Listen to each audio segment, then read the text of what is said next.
twuzure na bose. Ikiganiro c'amahoro n'umubano mwiza mu bantu mutegurirwa n'ishirahamwe Transworld Radio mu Burundi. Amahoro kubana mu mahoro birashoboka.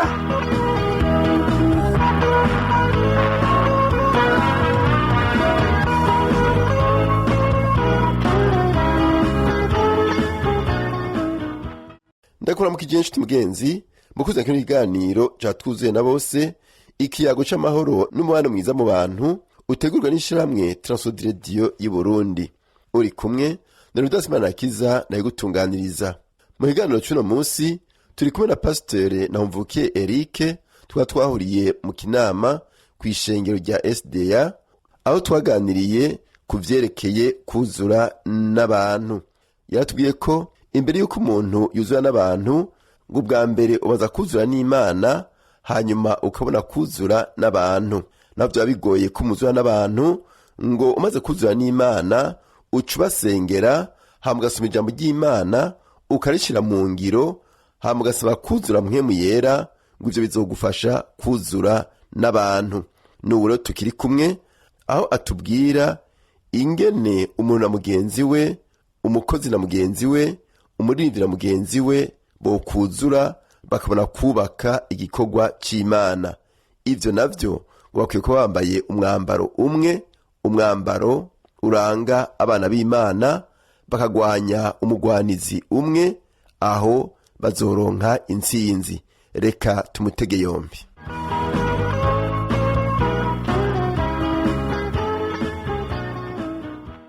Reka rero tugaruke hagati y'abantu n'abandi, y'abanyeshengero n'abandi. Mwebwe muri barongozi kandi iyo izo muragiye murazibona, birashoboka yuko usanga hagati y'abarongowe hari ibibazo. Mbega umuntu yobana amahoro na mwene se gute? Mbega umuririmbyi yobana amahoro n'umuririmbyi nkawe gute? Mbega umukozi yobana amahoro n'umukozi nkawe gute? Naho tugomba kugaruka twinjire neza mu biganiro, tuganira abantu b'Imana kugira ngo bariko baratwumviriza hirya no hino bafashwe n'ibi biganiro, bamenye ingene ishengero ryubakwa ku rutonde rwiza. Kaze rero Pastor Eric. Murakoze cyane kongera kuduha akanya. Twari twanabivuze ko mu ishengero urashobora gusanga umuririmbyi n'uwundi canke umukozi n'uwundi, ugasanga kumbure hari utunaturiya badahurizako. Rero maze igihe kitari gito ndumukozi w'Imana, maze kubona vyinshi. Ndanezerewe no kuba mwampaye iki kiganiro kuko ndamaze guhura na vyinshi maze kubona. Abantu benshi mu mashengero menshi siri gusa dusanzwe turongoyemwo, hariho n'ayandi mashengero duhora duhura, ugasanga kumbure hari utubazo twayo ndaturose, ndagize icyo ndatuvuze ko. Rero ugiye kuraba ahanini utuntu dutuma abantu batuzura na bose, akeshi si utuntu dukaze cyane. Natahuye ko ari Satani wa mugwanizi, wewe niwe aza guhagarara kugira ngo atandukanye abo babiri bari ku rukino, bari bafise umwasi umwe bariko baragwanya, uwo yari Satani. Umwasi bari bafise yari Satani, niwe bariko baragwanya. Mugabo aho kugwanya wa mwasi, noneho barahindukiranye ko bonyene ubwabo babanze kureka wa mwasi, bonyene ubwabo bagiye kugira ante kubanza kugwana, hanyuma wa mwasi nawe baramwugururiye inzira, arabandanije gukora. Rero birashoboka ko umukristo wari we wese yamaze gutera intambwe akakira Yesu nk'umwami n'umukiza wiwe, ko adakwiye kubabazwa n'utuntu twose. Ni hahandi ngira ngaruke, mu gihe hagize akantu kakubabaje, utegerezwa wewe nyene ubwawe kubanza gutunganya n'Imana. Umaze gutunganya n'Imana, hanyuma rondera umwe mwene data, reka kubandanya umubitse, reka kumugira igiseke cyo gutemberana, reka kumubika mu mutima, ahubwo murondere, hanyuma kugira ngo imigenderanire yawe nawe n'Imana ibandanye neza. Kuko ugiye kuraba akenshi akenshi utuntu dutandukanya abantu nasanze ari utuntu dutonyi cyane. Murakoze. Yego. Wero muvuga uti ikiyago mu bakorana ibikorwa, ikiyago mu baririmbyi, ikiyago mu bantu bose batandukanye ni ikintu gikomeye cyane. Ego, murakoze cyane. Kuganira mu ishengero mu bo mukorana ibikorwa ni ikintu gikomeye cyane, kuko turabye no mu miryango yacu, igihe umuntu ataganira n'umudamu wiwe, ataganira n'abana biwe, hari ibintu byinshi usanga vyononekaye, kanatsinda hari ibintu byinshi utamenya. Ariko gihe umuntu haba ikiyago, nukuri ico kiyago kiratuma n'umuntu yuzurana bose. Ego, kiratuma umuntu yuzurana bose, kiratuma cari kubatandukanya nk'ivyaha ivyo usanga mubitoreye inyishu kubera mwaganiriye. Murakoze cyane. Uti rero abasore bari ku rugamba bambara umwambaro umwe, bakagwanya umwe, ariko bahindukiranye bagasubiranamwo biba byabananiye. Mbega umwambaro w'abana b'Imana woba uwuhe? Murakoze cyane. Umwambaro w'abana b'Imana woba uyuhe? Umwambaro w'abana b'Imana ni ukuvuga ngo ni Kristo, kandi hariho ivyamwa bigaragaza ko uri umwana w'Imana. Rero muri vya vyamwa bigaragaza ko uri umwana w'Imana, igihe bitakugaragariyeho niho uca uhitana ugasanga wagiye guteza intambara bo mukorana, ugasanga mwese mwabaye abanyentambara, ugasanga aho kugwanya wa mugwanizi ahubwo mwese mwahindukiranye kugwana.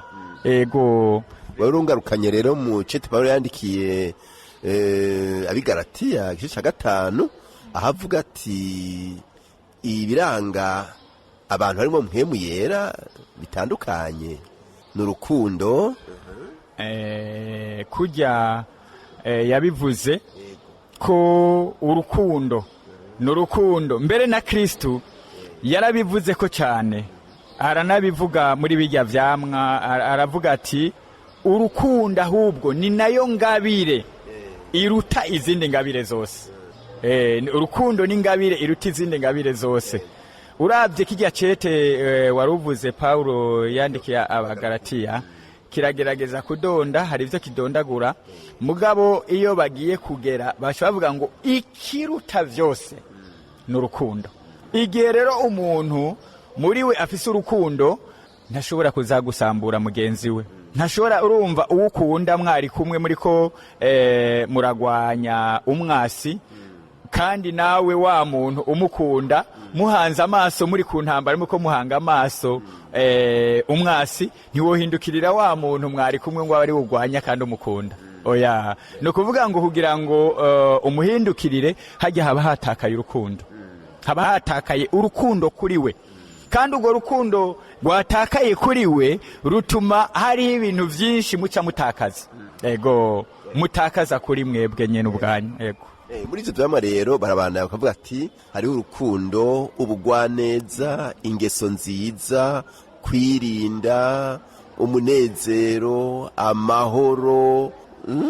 Urumva nyene ni ibintu byinshi byotuma umuntu adacanamwo na mugenzi we, kandi ivyo nibaza yuko nk'uko umaze kubivuga nk'abantu basangiye ibikorwa, uwo mwambaro w'urukundo, umwambaro w'ubugwaneza, umwambaro w'amahoro, umwambaro w'umunezero, umwambaro wo kwirinda, umwambaro wo kundana, nibaza ko uwo mwambaro hamwe twowambara twese twobana amahoro. Murakoze cyane. Ego, umusirikare yitwa umusirikare kuko hariho ibimuranga. Umusirikare yitwa umusirikare igihe yambaye bijya nyene tubona, afise inkofero, yambaye teni, yambaye sentire, yambaye ibirato, bo burabona ko n'amasokisi barayerekana barayerekana, akaba afise n'inkoho. Ico gihe rero ariko aragenda mu barabara, umuntu aramubona ko ari umusirikare.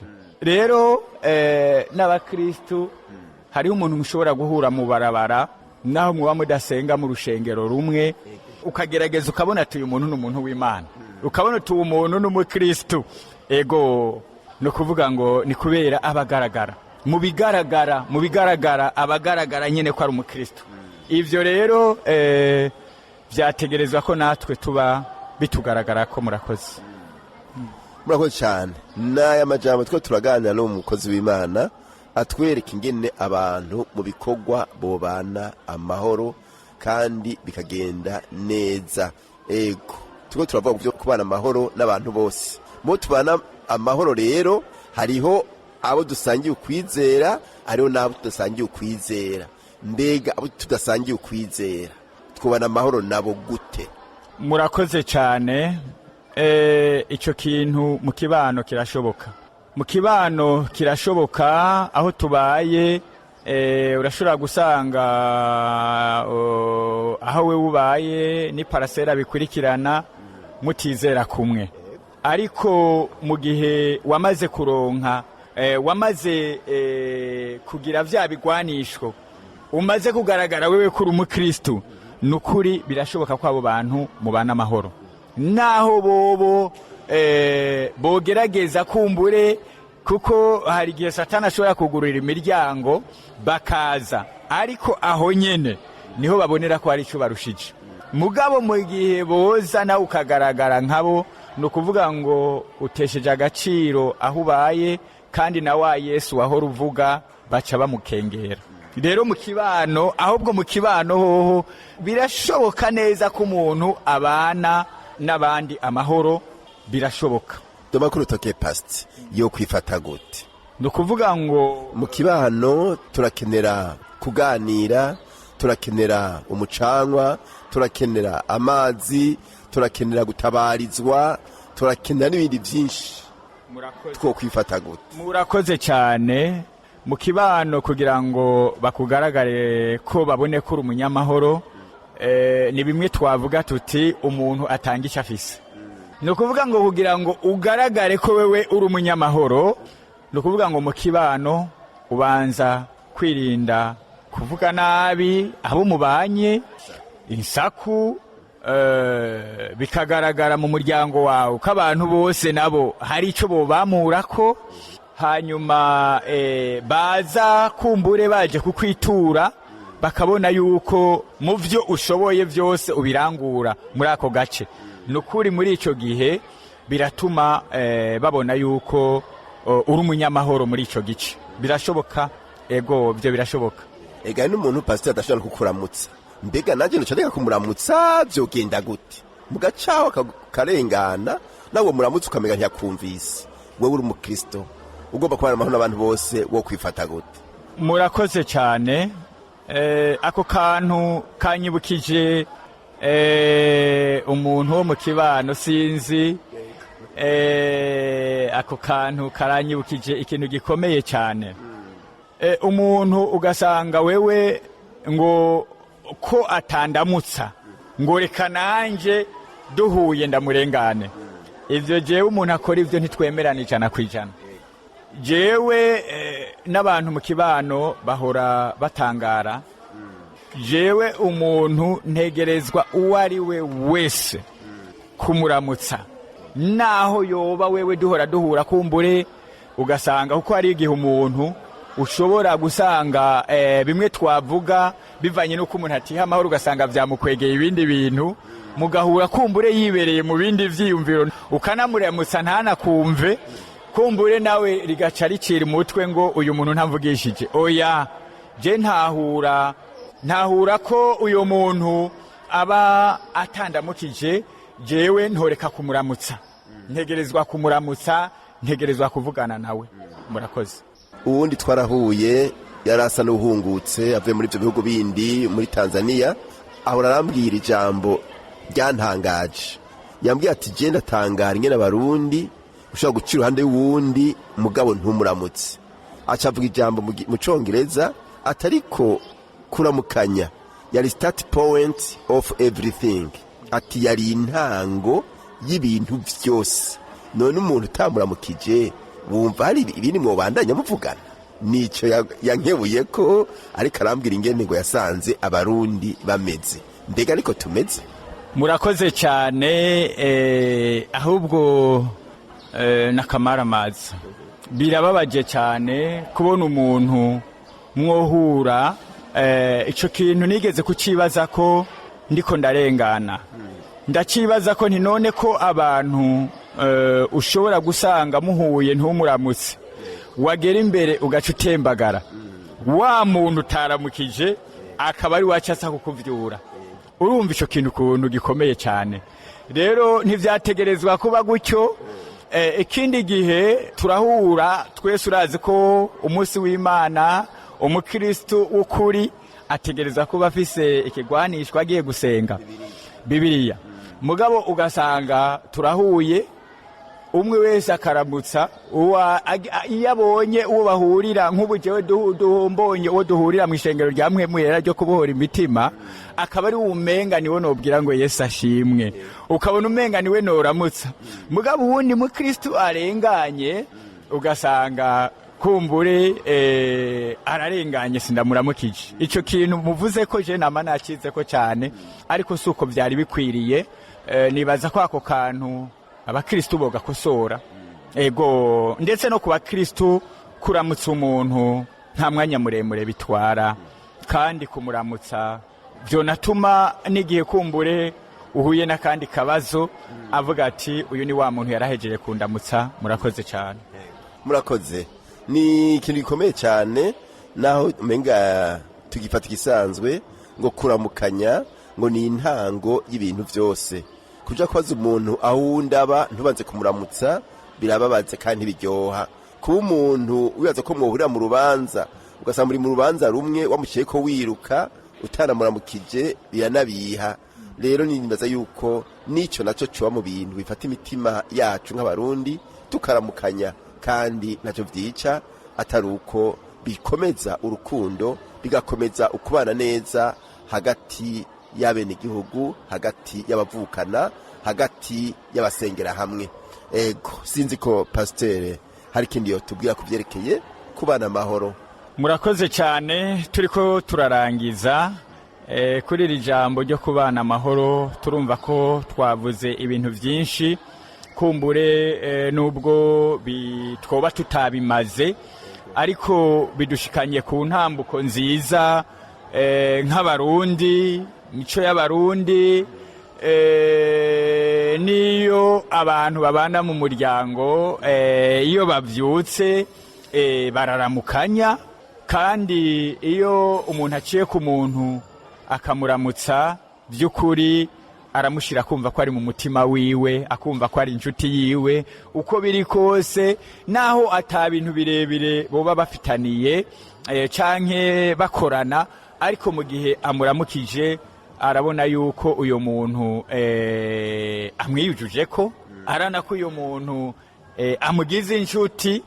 Kandi no mu bihe by'ibibazo uyo muntu nawe wenyene ubwiwe akavuga ati naka niyo ndenganye ahora andamutsa. Rero ko agize ikibazo nanje ndumva nogira ico nkoze. Murakoze cyane. Ego nuko rero twagiye n'abasoze kino kiganiro cacu. Murumva neza yuko umukozi w'Imana tubwiye bitari bike, na cyane ko yashimikiye ko tukwiye kuzura n'abantu bose, tukabanza kwihana ivyaha, tukabanza kumenya gusoma ijambo ry'Imana, ikigeretse ko tukuzura Mwemuyera kuko niwe adufasha kurengana ibibazo by'abantu, niwe adufasha kurengera kameremere kacu, umuntu akumva yo kuyumvamo mwene wabo mwene se, kandi bikagenda neza.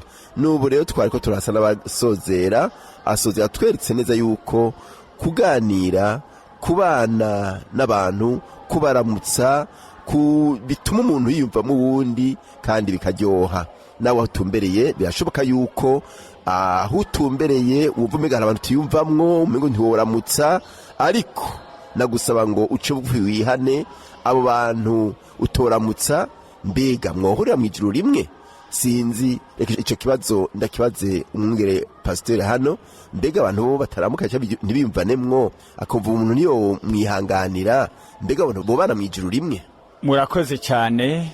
bisivye ko no gushikayo bidashoboka, urumva abo bantu ari abanyentambara ntiboshobora kuba ahantu hamwe, bisivye ko no gushika mw'iryo juru bidakunda kubera vyanse kubana n'abantu amahoro.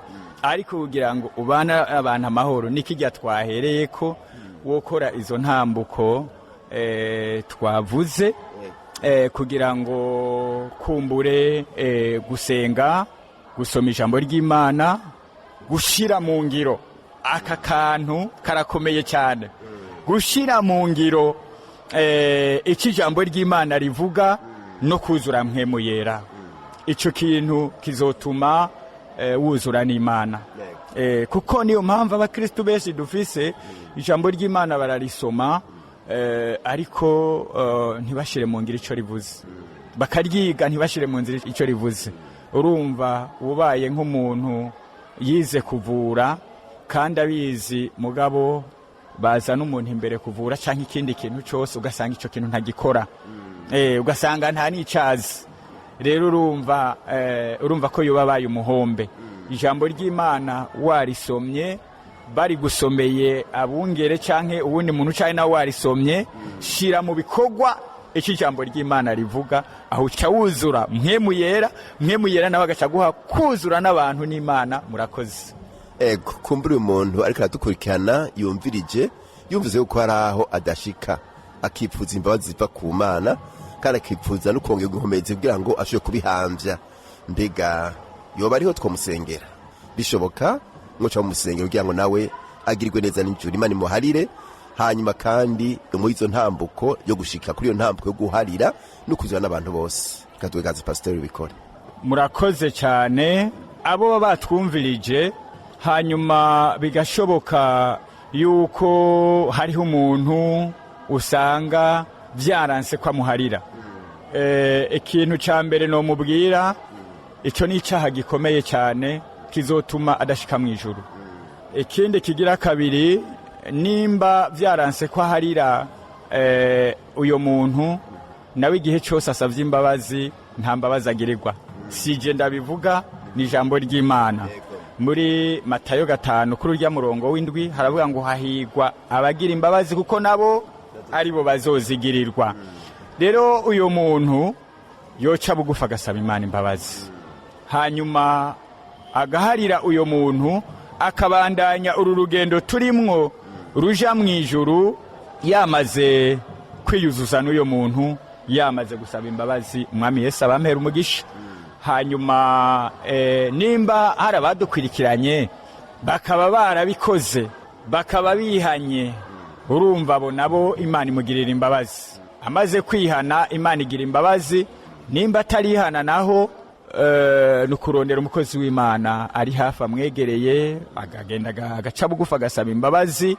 Mbere n'uwo mukozi w'Imana kumbure akamufasha kugira ngo ashobore gutunganya n'uyo muntu byoroshe, kuko hari igihe umuntu ushobora gusanga agize ubwoba, akagira isoni zo kurondera uwo muntu. Ucurondera umukozi w'Imana kwegereye akagufasha, akanagusengera, ibyo bica biguha kuzura mpwemu, ugasanga ubanye neza n'Imana. Murakoze cyane. Byoshika akaba uvuga ati je ayi ndapfukamye, Imana imbabarire, neza ko umusengera. Murakoze cyane. Uwo bari karakwirikirana iki kiganiro, hanyuma agaca apfukama aho aherereye, akumva ko yabaye umutsindwa ku bw'iki kiganiro, ndashobora kumusengera, kandi ndizeye Imana iri hose, inabera hose icyarimwe, kandi Imana icyo twatuye nk'abakozi bayo iragikora. Murakoze. Nibaza ko nofata akanya nkamusengera. Mana yo mu ijuru, Mana ugira neza, ndakweretse aba bantu bose bakwirikiranye iki kiganiro, bakumva baratsinzwe mu mutima, akumva yopfukama aherereye kugira ngo asabe imbabazi.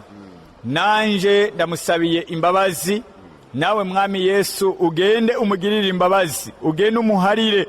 Kumbura ivyo bintu yabikoze mu kutamenya, ariko uyu munsi ararose ijambo, ararose iki kiganiro gitumye ahinduka, gitumye yihana.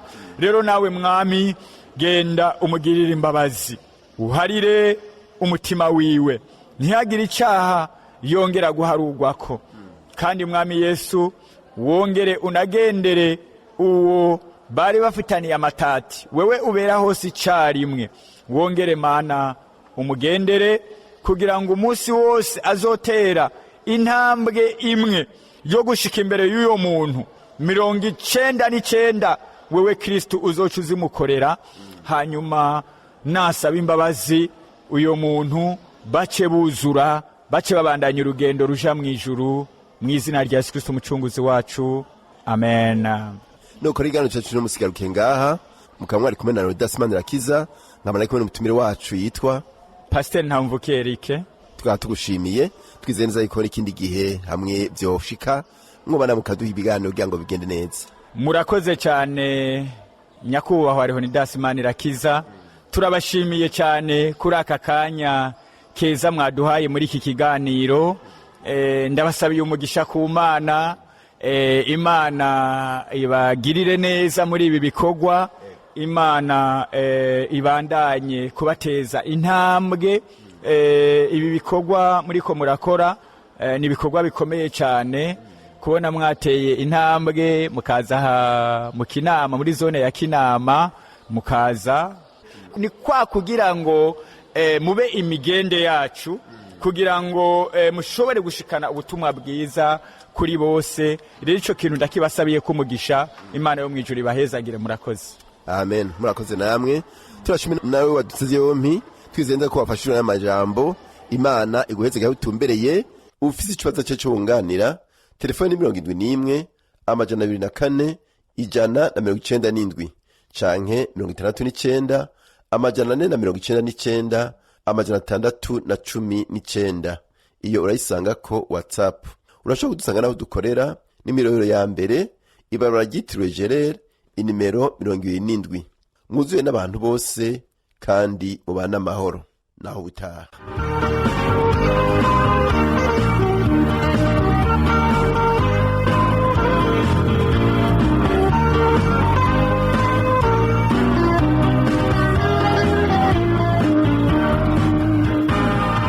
Ico cyari ikiganiro twuzure na bose, mushikirizwa n'ishirahamwe Transworld Radio mu Burundi. Niba ugomba kutubaza canke kutwunganira, twandikira uti